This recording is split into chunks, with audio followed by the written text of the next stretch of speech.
So hello, Teaquilters. I got my camera switched around because I have you all plugged in today. I do not have a battery, or not a battery, a mic today because I can only charge or use a mic. I can't do both. So I forgot to put my iPad on the charger. So we're going to give people a couple of minutes to get into the chat because I just scheduled this chat about 20 minutes ago.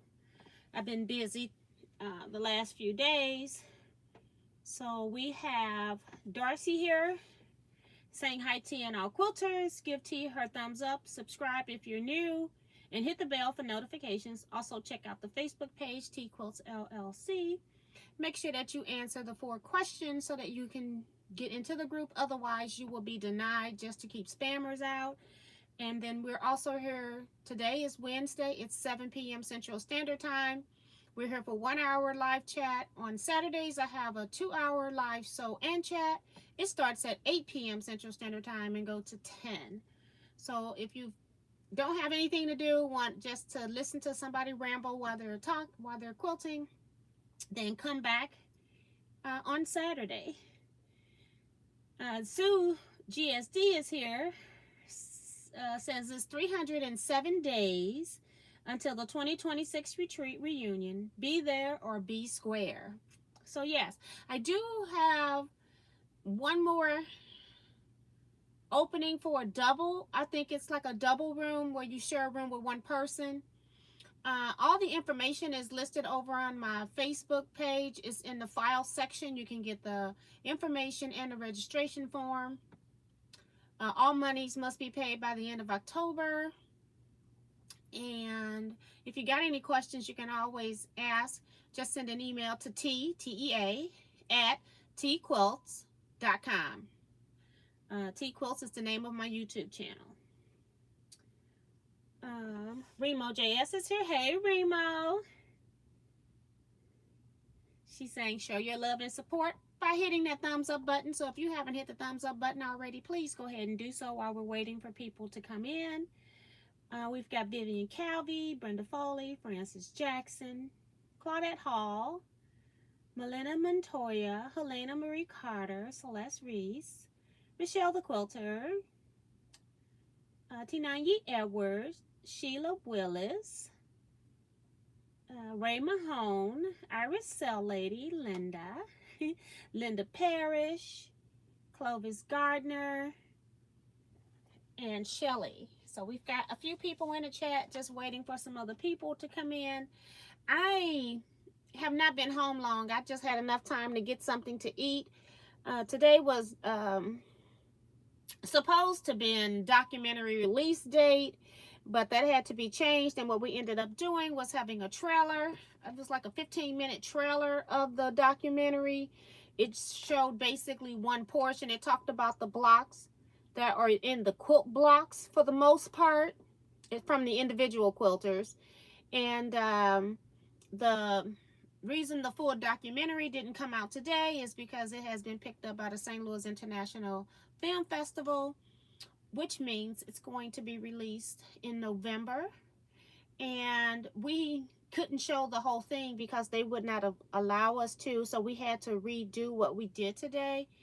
And what we did today was, instead of the full documentary, we did the 15-minute trailer. And then we had each quilter give a talk. You had like 3 minutes. People went over a little bit, but you had like 3 minutes for people to talk about either their quilting journey, history, where you at, and or show some quilts. So I basically talked a little bit about how I got Teaquilts running, because in the documentary it has kind of my history of how I started quilting a little bit, because they cut some stuff out. You know, we talk forever and then they cut some parts out, so it has enough. And so I basically talked about Teaquilts, how I started the Teaquilts business, as far as just sharing my information on a website that I made for myself. And that was about it. I will show you some items from that, but I'm just trying to give people a chance to get into the chat first so I don't have to repeat myself over and over again because I don't have a whole lot to do today anyway. Um, let's see who else is coming to the chat. It's been a little minute. Sharon Lewis, Betsy Layton, Michelle the Quilter, Janet McCarroll, Dee Branson, and I think that's it for now that have commented. So yeah, so I've been getting my quilts ready because remember I had to put binding on my quilt. So since Saturday, I have been just doing bindings on quilts. I also quilted one customer quilt in the middle of all of that. I got the African map quilted. It's here. I'll show you 2 of the 3 quilts that I showed today. Well, you're only gonna see part of the African map. But I showed this quilt. It was a challenge quilt, and I'm not sure if I showed you all before, but I'm gonna show you now anyway. But this quilt here was a challenge quilt, and I call it the Teaquilt. And it was made in 2013, and it was part of my Gills challenge. And so the reason why I took this quilt is because a lot of people think that quilts are just made for beds, and so I wanted people to see that quilts are wall quilts. They can be table runners, they can be mug rugs, they can be anything that we want them to be, and that they're also pieces of art. So part of the challenge with this, the reason why it's called the Teaquilt, mine's is called the Teaquilt. That's not the name of the challenge. But the challenge was to make a quilt with one of your initials, your first, your middle, or your last. It could be whatever. And most things that I do, I go by the letter T. And so it was like, if I'm going to do this as a challenge, I know everybody was going to know it's mine's because I'm using my first letter instead of a middle or a last. But that's what I go by. And then whatever piecing that you put into here, like whatever quilt blocks that you use, they also had to start with the letter that you were using. So I did not have to make the black part of the T. That's something that I incorporated, but I used trailing geese, which is in the T itself. We'll talk about that in a minute. And then I used tumblers, and then also tumbling blocks. So everything, your block units had to start with the letter. And so these were 3 different projects, fabrics from 3 different, like these are all scrappy pastels. And then these were just whatever tumblers I had cut that were left at the time. And then these were left over from Karen Stone class or project that I did. And then these were just leftovers to add in for some of the white space here. So when I got all of these 3 pieces that were left over from previous projects, that's one of the things that I love using is orphan blocks into various different quilts, or using like even sampler quilts. I love using the orphan blocks. So I pull all of these extra pieces that I had left over from previous projects and use them here. And then I was trying to figure out how I was going to get all these 3 things, even though they started with T's, how was I going to get them in here? And that's when I came up with making the letter T with the trailing geese blocks, and then just adding the tumblers and the tumbling blocks in the white space. So heavily quilted.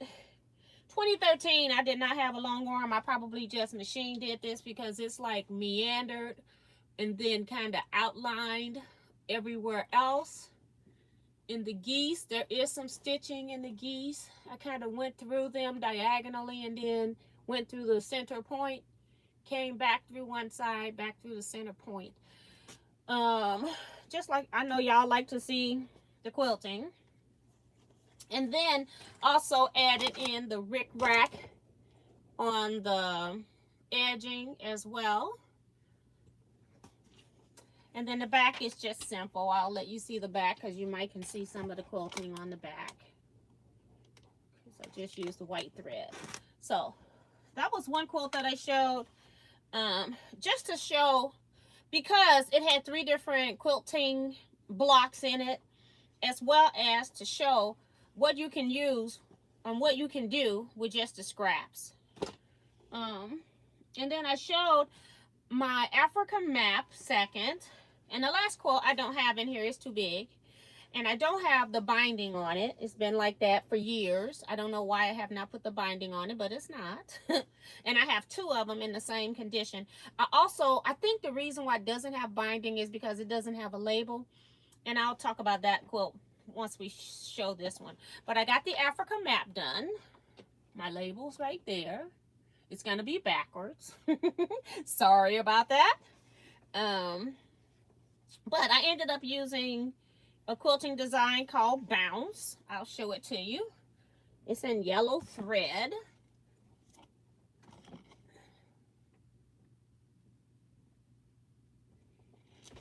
And it kind of reminds me like it could be African, the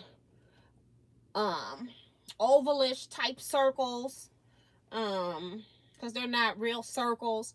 They look like they could be African drum tops, things like that. So I thought that would be really cool. And I'm not going to be able to show you this. I think I did try to show you all what I had when it was done as a quilted piece top, quilt top. I'll try to take some pictures. I have not taken pictures of any of this. And so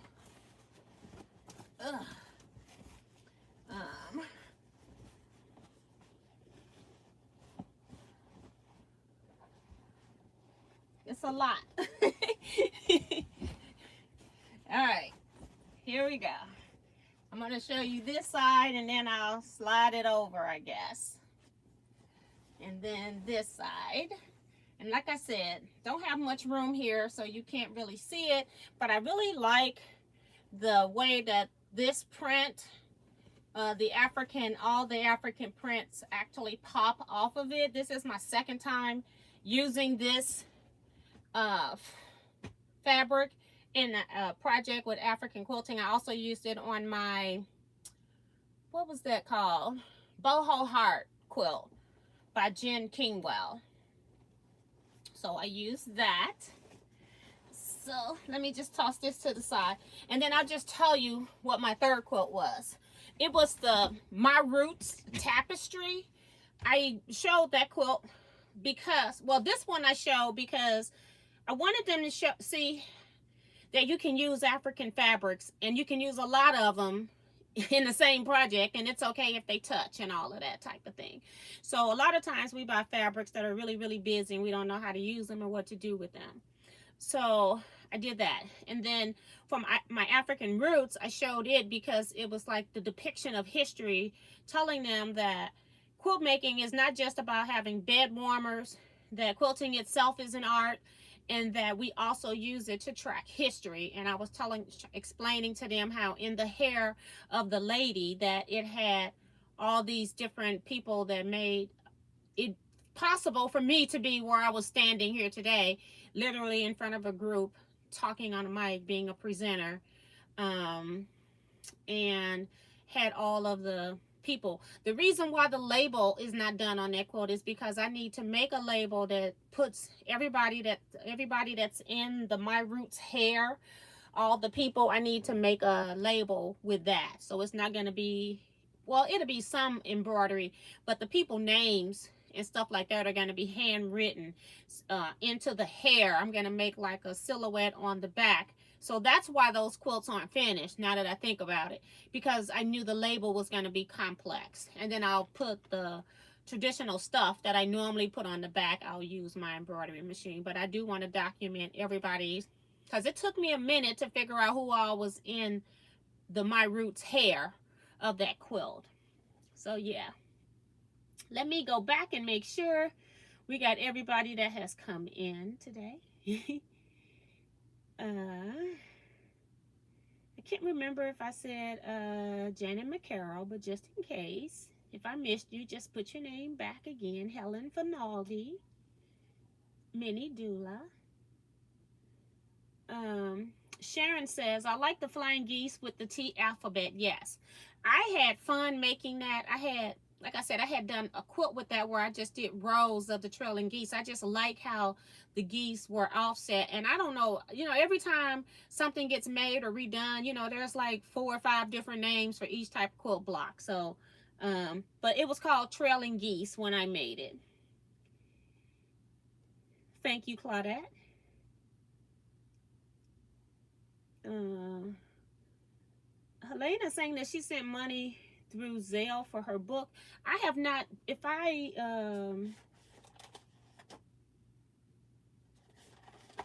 yeah, I have not checked anything since Saturday. I have been working just solely on getting my things in order for this documentary because y'all know I hate bindings.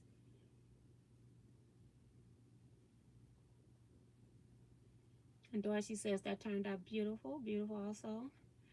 Dorsey is also reminding you all to hit the thumbs up button. Hi, Tony Persha. I think it's Prisha. I'm sorry, Prisha. Holly Duvall is here. And Elaine Doucette. All right, so those were the 3 quotes that I elected to show. And then, ta-da! Look what I got. Everybody that was in the documentary got 1 book today. Just know that this is the only book I have. And I didn't take a pen or anything because I didn't know anything was going to happen. But I do have, we also have the threads that bind. I keep going to the opposite side because I'm used to my camera being over there, but that card isn't long enough. But we do have like little bookmarks that they were giving out today. We had Left Bank Books was there selling books, and they were 20% off for people that were at the opening viewing. And I'm just going to show you just 1 page. Oh my goodness, they got some of the people in there. I didn't realize this. Look. This is part of my roots, the hair.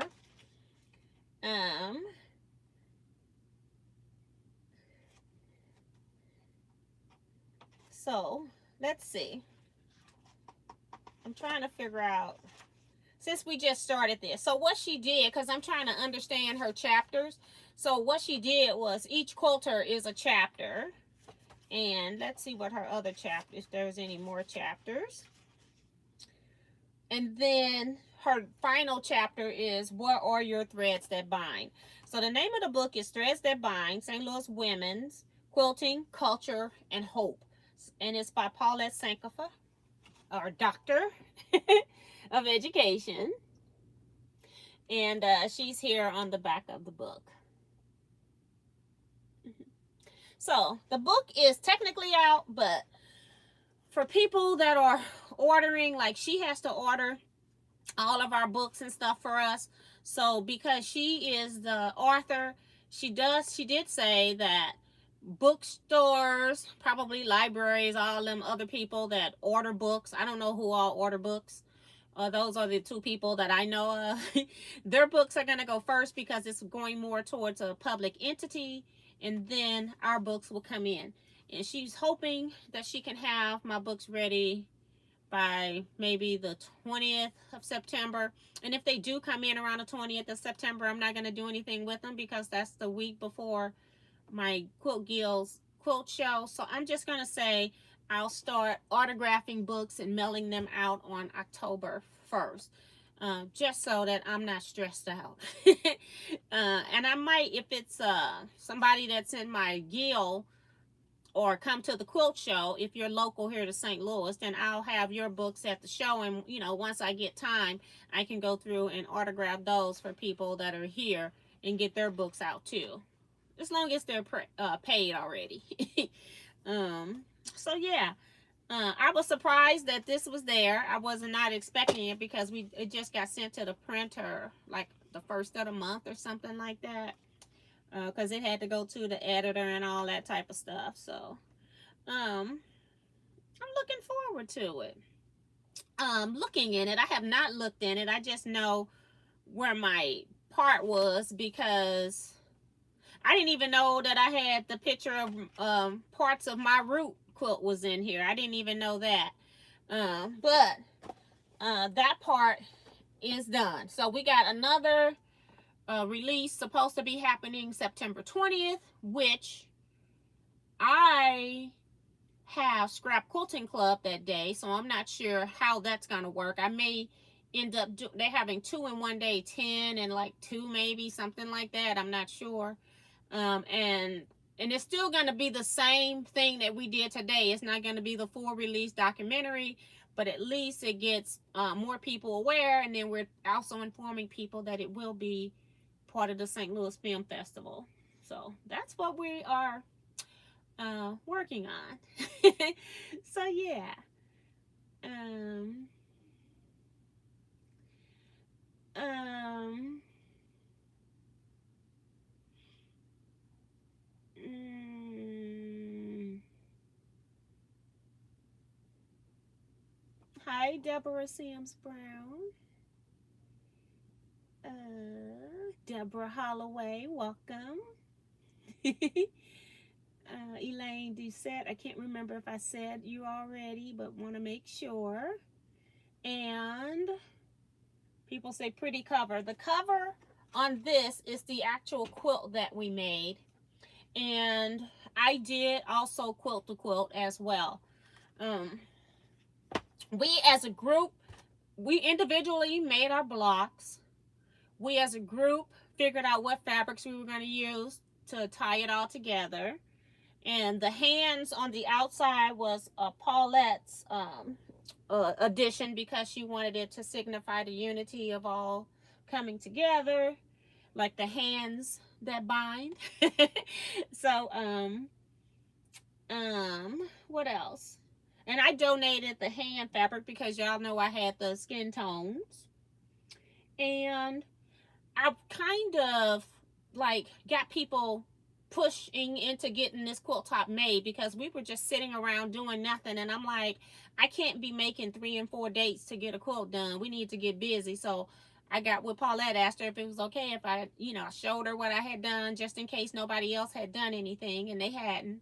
And so I got everything kind of moving for getting us to get this top piece. People were very receptive. I was like real nervous because I got to get stuff done. I can be kind of pushy sometimes, but people understood that the task must be done. And so we got it all done. There is an exhibit also in the Sheffley library on Euclid, at Euclid and Lindo in St. Louis, if you're in the area.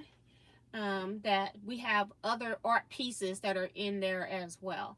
My mom, my sister, and her family came, so that was a cool surprise because I kind of told people to kind of not come because most of my family work, and I was trying, since it wasn't the full documentary, I was like, they may as well wait until the actual documentary itself. So but I was surprised still that 4 of my family members came. I told my husband not to even come because he hardly don't like to go out as much. And so I figured since it wasn't the full documentary, we should just wait. But we'll be all there. Hopefully we can get seats because it's going to be high demand now for us to get tickets because it's on a larger level now. So let's see. Hi, Suzette Peterkin Denton. Janice says, please invoice her. Can you just send me a check or something, Janice? When I go through PayPal, I have to then pay them, and that's all coming out of, the book money. That's book money. So if you could just send me a check would be great. I saw your post in my YouTube thing. I have not been into email messages. I haven't had time, and I can't do invoices anyway on my phone. I have to be on my desktop. So whenever I'm dealing with money or anything like that, I try to do that all at my desktop. So I have not done any of that since last week. Just haven't had time. Let's see. I missed something. Tony says, hey, me, Tia won second place in investor show in the Atlanta Quilt Festival. So that's cool. Congrats on that. I keep saying I want to go to the Atlanta Quilt Festival and I just can't get there at that particular time. Um, it's like a whole month or two or something, and it's just bad time of the year for me. And part of it is because it's my birthday. A lot of stuff is going on. Like this year, I'm doing the quilt show, and this documentary is taking up everything that I have.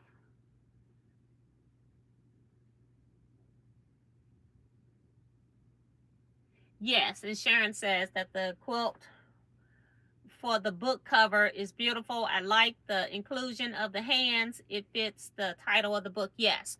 And also I did in my Facebook group, Teaquilts LLC, I did upload a few photos. I did not show you the whole. I do have pictures, but I didn't put the whole display that we have at the library in their gallery. So we do have that quilt is hanging in the gallery. We do have other works of art. We have, I don't know what you call it, just wall art because it's not quilted. We made quilted pieces. That's my scrap queen piece. If you've been in the Facebook group, that's on, I think we were going to do canvas, and it was just so expensive for so many people, different sizes, that we decided to, the lady that did it ended up using foam board, which was cool. Insulation, you know, that we use for design walls and stuff. So I thought that was really cool. So, but those art pieces, because they're not quilted, they're just my finished piece. And we will get those back eventually.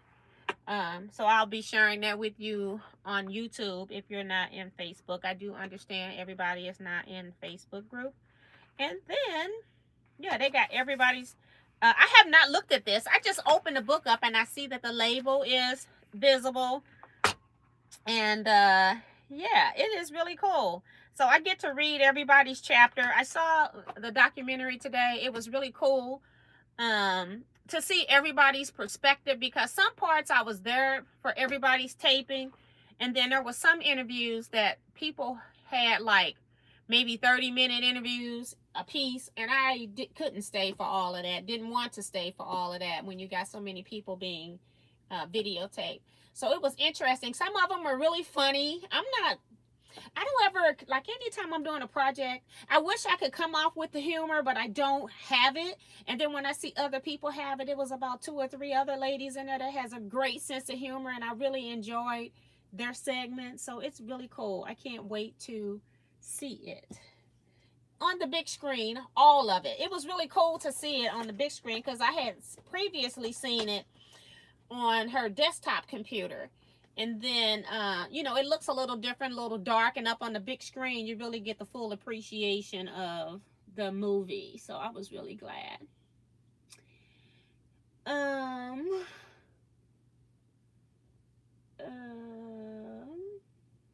Hi, Joy Starling. Remo was telling me that you were blocked or something. I said, I can't find where Joyce is blocked. This is the cover quilt. But like I said, you can go into the Teaquilts on Facebook group, and there's a picture of it with 3 other quilts hanging on the sides of it. You could just zoom in and see the quilt. But yeah. So I don't think there should be any questions about the documentary. Like I said, books will start being mailed out probably the first week of October, because my quilt show is the last week of September. I just hope I don't come home and like crash for a week. So it'll be like the first parts of November that the books will be mailed out. And again, I'm autographing. These are autographed books. So, you know, it takes a little longer. I can't just like get the books and then just immediately put them into the mail, book style. I actually have to touch every book. So that's going to be the hold up on that. Also, if you ordered a book, please send me an email with your mailing address. If you sent me a check in the mail, I got your envelope, so I can use that. But if you pay electronically, I told you all that a couple of things happened. I lost all of my emails. And then number 2, PayPal last week. When I went to mail an order last week, PayPal has a new shipping thing, and it doesn't have the history. If you don't purchase your order through PayPal, they don't have your mailing. I don't have your mailing address in the history anymore. So please, everybody that ordered a book, paid for your book already, make sure that you send me your mailing address in an email. I'm just going to keep them. I'm not going to respond to them, but I'm going to be using those so that I can mail your book and make sure that it gets to the correct address, and I'm not like making stuff up. Okay, so make sure you do that for me. And also, Tina, you send yours as well. Send your mailing address as well.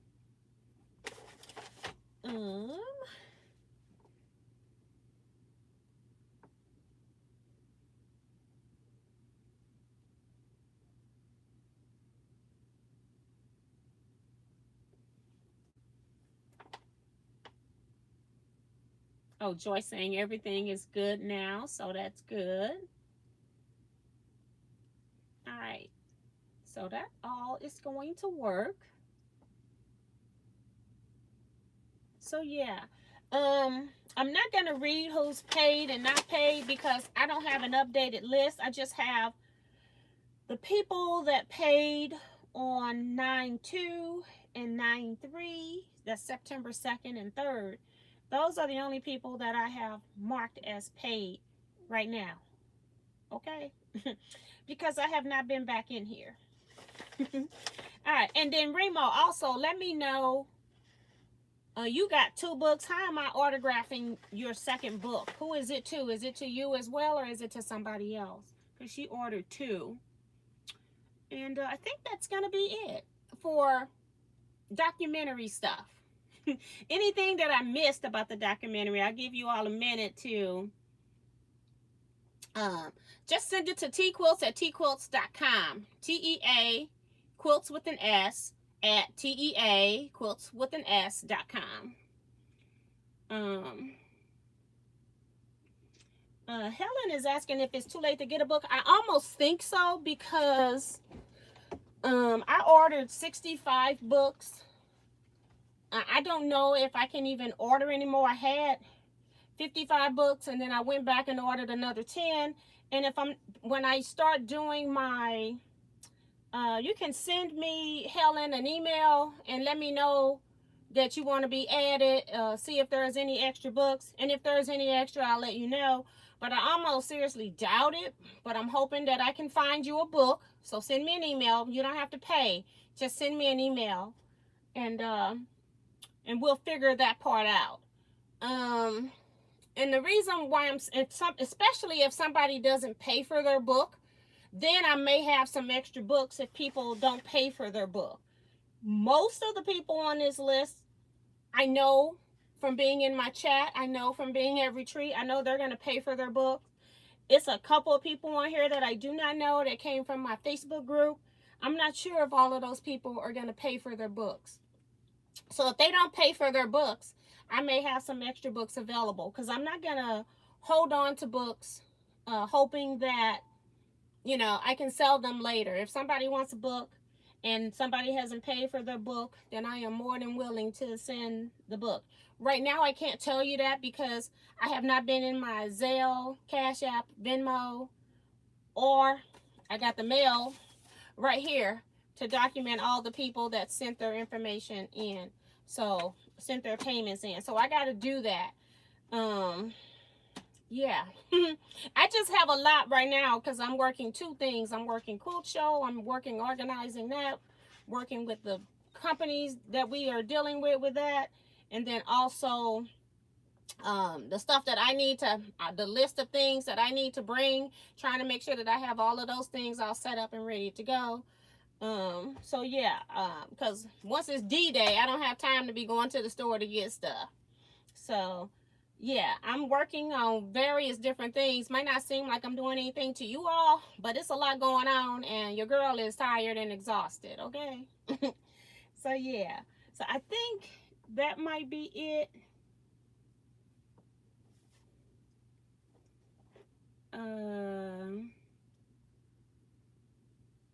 like I said, if you submitted any payments, I asked not to be paid via PayPal. But if you did, we'll have to figure that part out. Like I said, PayPal takes fees out. That's why I was giving the options of how to pay, was a Cash App, Venmo, or Zelle. Because this is, I prepaid for these books to Paulette. These are, you know, they're taking fees out that I don't have the fees of. So, but we'll see how that's gonna work. And if you paid it via PayPal, Joanne, then it should be, your address should be in the PayPal thing, so you don't have to send it. Thank you, Sandy, for hitting the thumbs up button for me. I appreciate that. I do want to, we're about to leave because I'm not going to stay on here to 8 because I don't have a whole lot to talk about. But I did find something very controversial, or interesting anyway, not necessarily controversial. But tell me, okay, a needle goes into, to make a stitch on your sewing machine, a needle goes through the fabric how many times? Tell me that part first.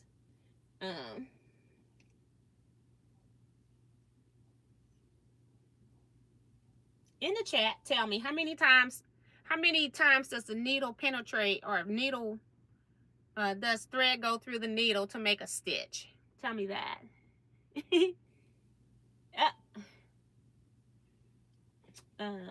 Yeah, if you're the only one, Joanne, I'll be okay. I'm trying to get everybody to pay other methods, or either send me a check in the mail. That would be great. But yeah.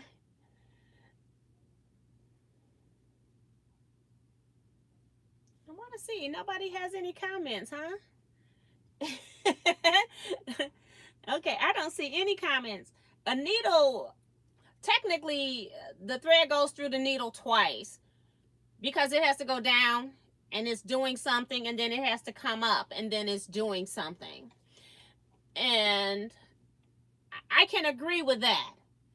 Okay, when I was reading this book, not that it's the same thing, but I thought the next part was interesting, by Sandra Bettina, or Bettina. I don't know if she said Bettina, Betzina. She used to be on like Channel 9 sewing stuff. But it's a quick resource guide to selecting and sewing fabric. I looked in the front cover of the book, and this book was redone, or 2004 it was done. So when I got in here, they have little tips in the book, and they said, which I found very interesting, did you know that one section of thread, the actual thread itself, one section of thread moves back and forth through the needle and fabric 42 times before becoming a stitch? Now remember, the needle went up, went down, and up, and they're saying that that section of thread moves through, the thread is moving through the needle. You're not seeing the eye go up and down, but they're saying that it takes 42 times that thread is moving in that section. And I found that to be very weird and strange. So Doris is reminding you all to hit the thumbs up button before you leave as well. I just thought that was very interesting. It's like the things you can learn, and I don't know how she figured that out. And that's one of the reasons why the sewing machine manufacturers advise changing your needles so often, is because the way that the thread is moving through the eye of the needle is not the same as the needle going up and down on its own. And if you think about it, you can kind of see that, because there are times when we use our automatic thread cutters to cut, especially on our embroidery machines, and it has, like, say, a 2-inch tail, and then when you go to start, sometimes the thread will come out of the eye of the needle, and that's because when that machine is moving, that thread is moving back and forth through the needle, which is so strange. But I thought that was just the weirdest and craziest thing. And when I first read it, I was reading it like she was saying it takes, the needle goes up and down 42 times before it makes a stitch. But that's not what she's saying. That's why I started out with, how many times does a sewing machine needle go up and down or move to make a stitch? And it is two, because it's just down and then up. So it's technically 2 stitches, because every time the machine goes down and up, it's doing something with the bobbin thread underneath. Now, it does also take 2 threads to make a stitch on a sewing machine, whereas by hand, you can just do your running stitch to make a stitch. But yeah, I thought that was pretty interesting. 42 times this thread is moving through that section. However wide that section is, depending on your stitch length, your tension, feed dogs up and down, all of that makes a difference on how much thread is being moved as things are going through the needle.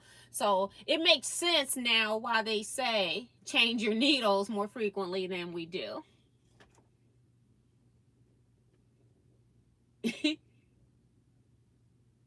Yeah, and that part, the 42 times, is for 1 stitch. And that's what I found to be weird, Joanne. So she's like, she don't get it either. I don't get it, but I'm not a scientist or an engineer either. So, but that was the crazy, when I first read it, I said, shit, it couldn't possibly be. And then when I start thinking about it, the times I'm sitting here talking to you all, and I look back and I try to go over here and sew, and I'm on this Juki, and my needle has unthreaded. You know, and I'm like, that's why I like chain piecing and not necessarily just cutting my threads and restarting all the time. I do like chain piecing, working on other stuff, so I don't have to worry about the beginning stitches coming out, because the needle is moving. That thread is moving through the eye of the needle every time that needle is moving up and down. And remember, when she says to make a stitch, that means it's down and up. So it's like 21 times down, 21 times up. I'm assuming, because it's the same process down and up. So I'm assuming that is equally divided 21. I'm assuming. Now, I'm not a scientist. But that was when I was telling you all Saturday that I was reading a book, because I take these books and read this stuff in the tub. I am not even working on Teajuana silk, but I was reading this section. And it's a book, it's a resource guide that tells you how to wash it, if you need to pre-shrink it or anything like that. If it has a nap, how to lay it out, marking things, because some things you mark with particular things, it may not come out, or, you know, fabrics I'm talking about. Cutting isn't so bad. They talk about the recommended threads, the needle, your stitch length, your presser foot, your seam finish on that they recommend, how to press it. So each fabric, they've got all the different fabrics. I found everything in here but a quilt cotton. I guess they figure, you know, it's at the top of the iron. We don't need to talk about that. They work with that all the time. But it's got like chiffon, damask, eyelets, fabrics, fake fur, glitter fabric, hand woven fabrics, linen, which is the closest thing that I found to quilt cotton, but a linen is not quilt cotton. It's very airy. Polyester, different types of knits, because there are so many different types of knit, and most people don't even know that, especially if you don't make clothing. Satin, silk, I'm just going through here. Different types of silk: rayon, taffeta, terry cloth, velvet, denim, any types of wool like the crepe, jersey, all of that. Everything is in this book except for just cotton. I've looked under cotton. I've looked under quilt cotton. I've looked under calico. But I don't see that in here. But everything else is in here. I guess they figure when most people get a machine, they know how to do that. So. And Helen says, I think she did garments. Yeah, I haven't. I remember watching her a long time ago. I have not watched in a long time. She's talking about the author of the book. But I remember her being on PBS for sure. This book was $27 originally. I don't know what I paid for it. Well, on the back it says it's $25, $35 in Canada, but over here it's saying $26.89. So it went up since it was published. Whenever, you know, whoever sold it, but I know I didn't pay $27. I'm sure, because it's not a book. I bought it because it's like more of a resource book. I didn't buy it because I needed it, so I'm sure it was on sale or something like that. So yeah. Yeah, it is too. Tony, I'm wondering if she's a little bit further behind than the rest of us, because she's answering the question of the stitch. Yeah, but so yeah, so that is really all that I have today. Like I said, I've been gone all day. I had enough time to come in and fix me a small meal, not necessarily what I wanted to eat, but at least something to eat. And it's funny because I'm hungry again, because I didn't even eat the first time until after 5 o'clock. And I got the nerve to be hungry again. But I don't know if I'm gonna make anything. I thought I was, but I'm just might chill for a minute.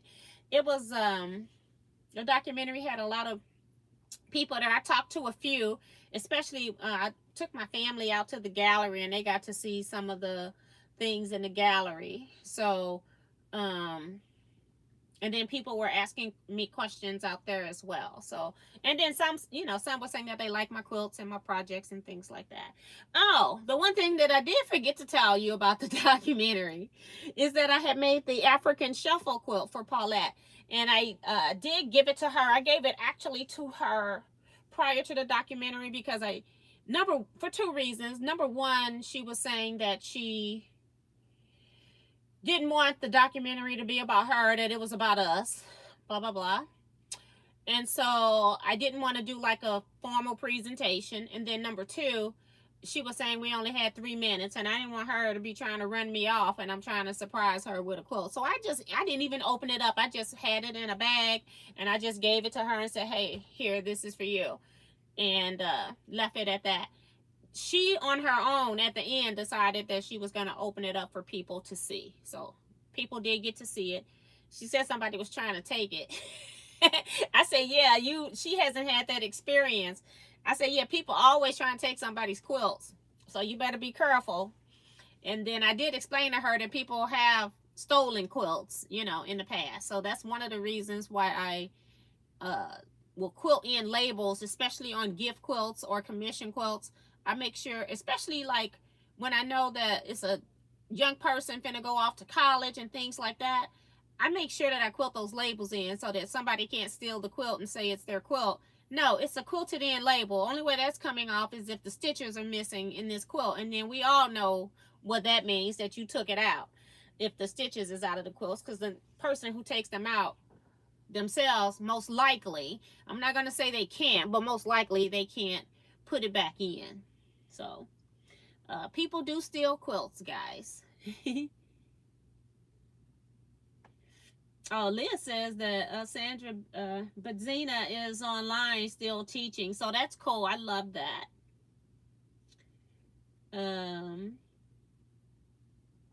So yeah, so that is gonna be it for me today. I am not gonna hold on here another 10 minutes.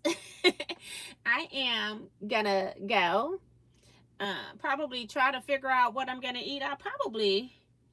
I don't know if my husband, it gets dark early now. I don't know if he feel like going to get me something to eat. I'm tired, but I would love to have the chicken strawberry poppy seed salad from Panera's. That's what I would like.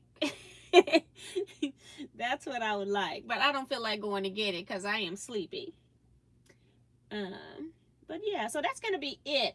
I will hopefully tomorrow work on updating my list of people who have paid. If you paid by check, you probably will not know that I received it until you'll know when it's cashed. If you paid by any other vehicle, when you pay by CashApp or Venmo, I can give you a thumbs up to let you know that I got it and got you marked as paid. And if you did Zelle, I have no way of doing a thumbs up for Zelle. So just know I got your Zelle. And I'll try to make sure I keep one book in case I miss somebody that paid, and then I do have an extra book. So that's gonna be it. Again, if you're trying to get a documentary book, you can send me an email and see if you can be added. I'm going to do those in the order that I receive them. And then if somebody hasn't paid for their book by the time I start getting ready to autograph them and send them out, then I will most definitely contact you and tell you to go ahead and submit your payment. So don't submit a payment if you weren't on the list, the original list. Just ask me to add you to the follow-up list or something like that, and then I will make sure I do that. I think that's it. So that's going to be it, guys. You all stay blessed. And I will see you all on Saturday, 8 p.m. Central Standard Time. Live sew and chat. Bye, guys.